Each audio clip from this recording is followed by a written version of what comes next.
సంధ్యా theatre తొక్కిసలాట, Allu Arjun arrest అనంతర పరిణామాల మధ్య టాలీవుడ్ సినీ ప్రముఖులు ఇవాళ తెలంగాణ సీఎం రేవంత్ రెడ్డితో భేటీ అవుతున్నారు.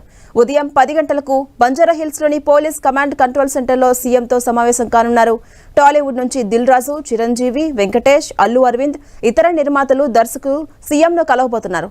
ప్రభుత్వం నుంచి డిప్యూటీ సీఎం భట్టి విక్రమార్క, మంత్రులు కోమటిరెడ్డి వెంకటరెడ్డి, ఉత్తమ్ కుమార్ రెడ్డి, దామోదర్ రాజనరసింహ హాజరు కాబోతున్నారు. సినిమా పరిశ్రమ సమస్యలపై ఈ భేటీలో చర్చించబోతున్నారు. సంధ్యా థియేటర్ తొక్కిసలాట ఘటనలో బెనిఫిట్ షోలు, టికెట్ ధరల పెంపుపై ఇకపై అనుమతి ఇవ్వమని సీఎం రేవంత్ రెడ్డి ప్రకటించారు. అయితే సంక్రాంతికి భారీ బడ్జెట్ సినిమాల విడుదల ఉండడంతో ఈ భేటీ ప్రాధాన్యం ఏర్పడింది. సినిమా పరిశ్రమకు సంబంధించిన పలు సమస్యలపై ఈ భేటీలో చర్చ జరగబోతోంది. పన్నుల విధానం, ఫిల్మ్ ఛాంబర్ ఫీల్, సినీ పరిశ్రమకు ఇన్సెంటివ్స్, సౌకర్యాల అభివృద్ధి, ఇతర అంశాలపై చర్చ ఉండబోతుందని తెలుస్తోంది. ఈ సమావేశం టాలీవుడ్ అభివృద్ధికి దోహదం చేస్తుందనే అభిప్రాయం వ్యక్తమవుతోంది. ఈ భేటీ సినీ పరిశ్రమకు కావాల్సిన ప్రాధాన్యతను కల్పించడమే కాకుండా సమస్యల పరిష్కారంపై పునరాలోచన చేసే అవకాశం కల్పించబోతుందని పలువురు భావిస్తున్నారు.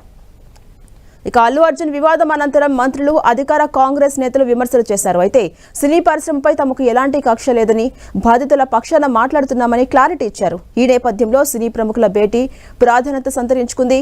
ప్రధానంగా సినిమా రంగం సమస్యలపైన సీఎం రేవంత్ రెడ్డితో టాలీవుడ్ పెద్దలు చర్చించబోతున్నారు. దీంతో పాటు సంధ్యా థియేటర్ ఘటన, అల్లు అర్జున్ ఎపిసోడ్తో ప్రభుత్వానికి టాలీవుడ్కు ఏర్పడిన గ్యాప్ను తగ్గించేలా చర్చలు జరగబోతున్నట్టుగా తెలుస్తోంది. ఇప్పటికే ఈ మీటింగ్కు సంబంధించి సీఎం రేవంత్ రెడ్డి అపాయింట్మెంట్ ఇచ్చినట్టు నిర్మాత దిల్ రాజు తెలిపారు. హీరోలు, నిర్మాతలు, దర్శకులు హాజరవుతారని తెలిపారు. అందుబాటులో ఉన్న అందరినీ పిలుస్తామని దిల్ రాజు తెలిపారు.